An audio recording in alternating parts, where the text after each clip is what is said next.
Hey, I'm going to show you about this Mytee Breeze. This is the 500 PSI Breeze unit. It has the two LX vacuum motors in it, which are essentially the portable electric truck mount vacuum motors.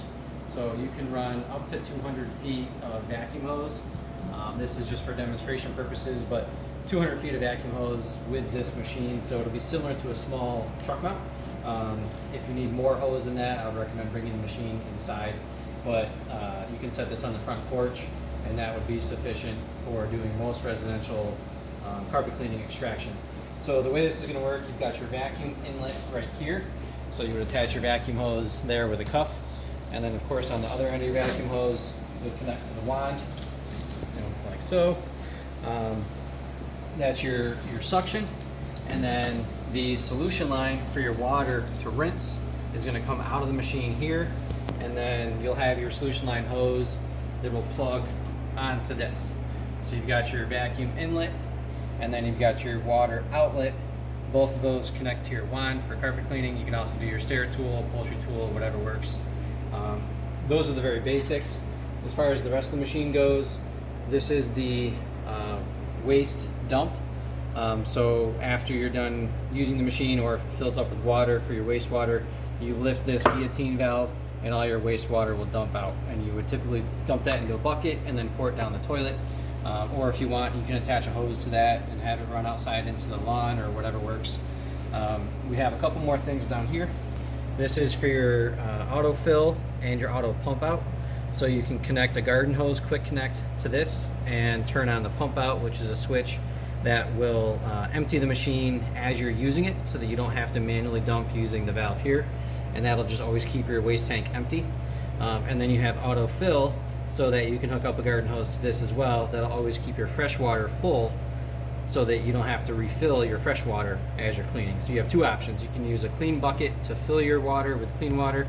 Fill your machine with clean water, and then use a separate bucket to empty your dirty water. Or you can just hook it up with two hoses to tanks or faucets or whatever, and just have it do it automatically for you. This valve over here, this is a prime valve for your pump. So when you first connect your solution line to this, there's going to be air in the line, potentially air in the pump as well. So you'll turn on your pump. Actually, this is an open position. That's going to prime your pump. What it's going to do, it's going to bypass back into the freshwater tank to make sure all the air gets out of the line.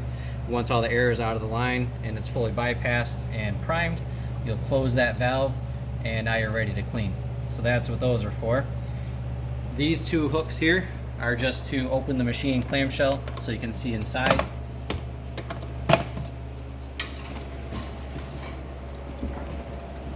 So in there you have your two vacuum motors right here. And you've got your 500 PSI pump. I'm sorry, no, this is your pump out. This is your 500 PSI pump. As far as your water pressure goes, the pump out is to keep your waste tank empty.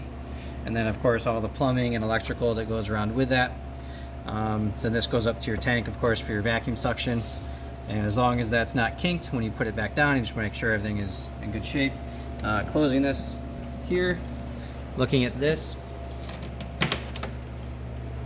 This is your pressure regulator.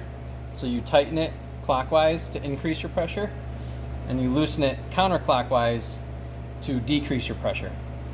Most of the time you're going to clean around 300 to 350 psi.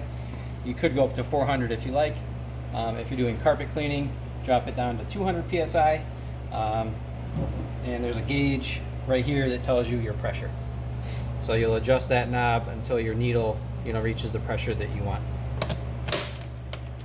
On this side of the machine are your switches. You have two vacuums. Turn those on. You got your water pressure, and then you have your pump out. Your autofill does not need a switch because it's just the water pressure from the garden hose. The pump out, however, does have that pump, so that's how you turn that on. And if it runs dry, it will not burn out the pump. So you can keep that running even if your tank is empty. It'll be okay. It's not going to harm the pump. Coming around to the top, this is the waste tank lid. So you would take that off. This is where your suction pulls air into the tank. Of course, the path of least resistance is your vacuum inlet. So that's how it sucks the water in, and then it gets trapped down in the tank.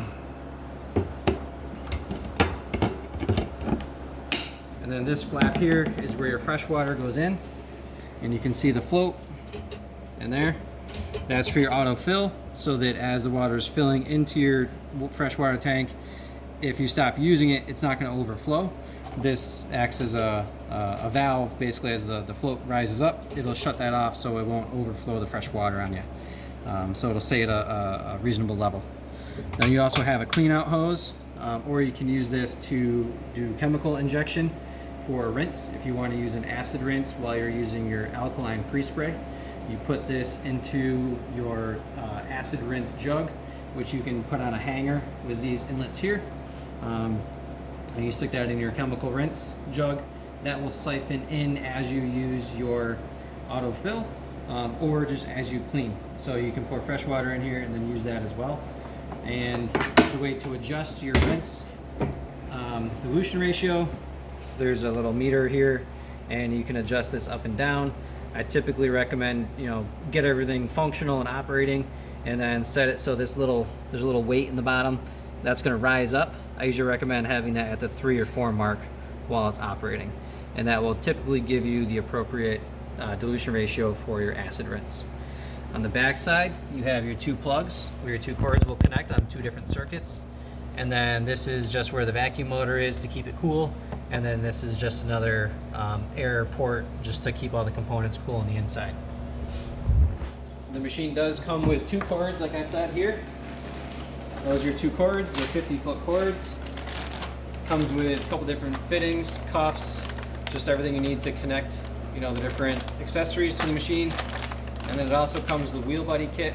You can mount this to the back top side of the machine underneath the handle, so that you have wheels both here on the bottom and here theoretically, so you can lay the machine down and roll it on its backside. So that's pretty much the Mytee Breeze 500 PSI. If you have any questions, let me know. Hope to talk to you soon.